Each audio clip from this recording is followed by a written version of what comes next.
Assalamualaikum warahmatullahi wabarakatuh. Perkenalkan, saya Hirzi Najwan Hartono dari kelas 12 IPS 2 dan saya bersekolah di SMA Negeri 12 Kota Jambi.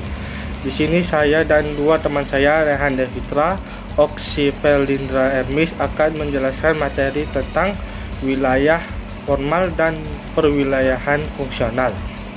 Mari kita mengenal yaitu wilayah.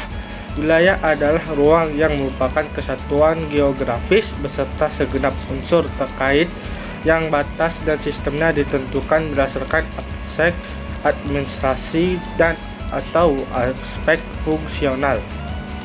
Sementara itu, perwilayahan atau regionalisasi adalah suatu proses penggolongan wilayah berdasarkan kriteria tertentu. Klasifikasi atau pengelolaan wilayah dapat dilakukan secara formal atau maupun fungsional. Assalamualaikum warahmatullahi wabarakatuh. Perkenalkan, nama saya Raihan Devitra, kelas 12 IPS 2. Kali ini saya akan menjelaskan tentang wilayah formal atau uniform regional.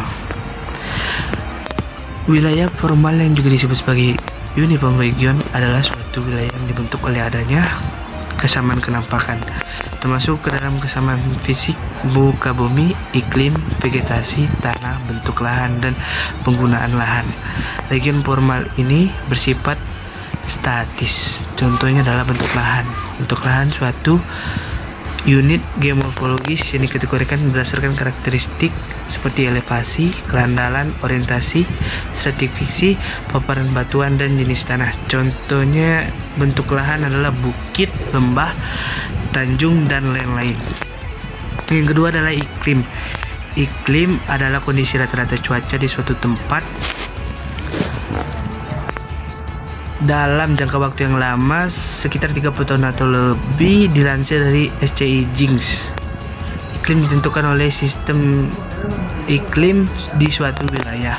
Contohnya adalah iklim laut maritim, iklim darat atau kontinen, iklim daratan tinggi, iklim gunung, dan iklim muson. Yang ketiga adalah tanah. Tanah adalah bagian gerak bumi yang disusun dari mineral dan bahan organik. Tanah sangat vital perannya bagi semua kehidupan di bumi, karena tanah mendukung kehidupan tumbuhan dan menyediakan unsur hara dan air sekaligus sebagai penampung akar. Contoh tanah adalah tanah aluvial, tanah andusol, tanah entisol, dan tanah grumusol. Yang keempat adalah vegetasi. Vegetasi adalah kumpulan dari beberapa jenis tumbuhan yang tumbuh bersama-sama pada suatu tempat membentuk suatu kesatuan di mana individu-individunya saling tergantung satu sama lain yang disebut sebagai komunitas tumbuh-tumbuhan. Contoh vegetasi adalah beraneka tipe hutan, kebun, padang rumput, dan tundra. Sekian, terima kasih. Wassalamualaikum warahmatullahi wabarakatuh. Assalamualaikum warahmatullahi wabarakatuh. Perkenalkan, nama saya Oksi Felindra Ermis dari kelas 12 IPS 2 sekolah SMA Negeri 12. Di sini saya akan menjelaskan materi wilayah dan perwilayahan, yaitu perwilayahan fungsional dan perwilayahan nodal atau titik pusat. Perwilayahan fungsional merupakan pengelompokan wilayah yang punya karakteristik berbeda atau heterogen dan biasanya ditentukan oleh hubungan antara bagian-bagian wilayah dengan pusat wilayah. Perwilayahan membuat kita mengerti ciri khas suatu wilayah. Perwilayahan adalah upaya membagi permukaan bumi atau sebagian permukaan bumi untuk tujuan tertentu. Maka perwilayahan erat hubungan dengan mempereratkan pembangunan yang mendasarkannya pada sumber wilayah lokal.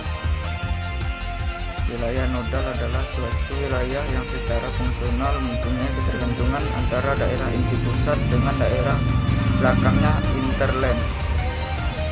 Contoh-contoh nodal adalah Jabodetabek, Jakarta, Bogor, Depok, Tangerang, dan Bekasi. Jakarta berperan sebagai kota ini, sedangkan kota-kota lainnya berperan sebagai wilayah penyangga interland.